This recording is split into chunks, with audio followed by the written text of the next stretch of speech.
लोग आज देख लें, मैं अपनी पार्टी लीडरशिप की और लाहौर के लोगों के लिए मैं खराज तहसीन पेश करता हूं कि जेल भरो तहरीक में जिस तरह वो निकले और जिस तरह कौम ने आके उनकी सपोर्ट की, मैं कौम का आज लाहौरियों का शुक्रिया अदा करता हूं। तोड़ दिया है। अगर हमारा वर्कर जा सकता तो हम क्यों नहीं जा सकते जेल में?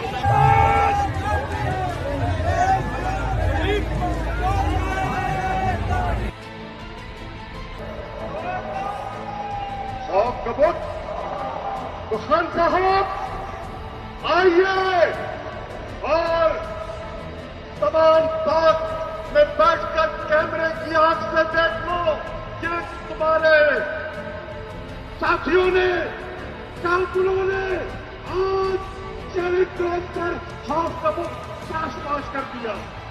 वहां पर निडर बनकर वतन पर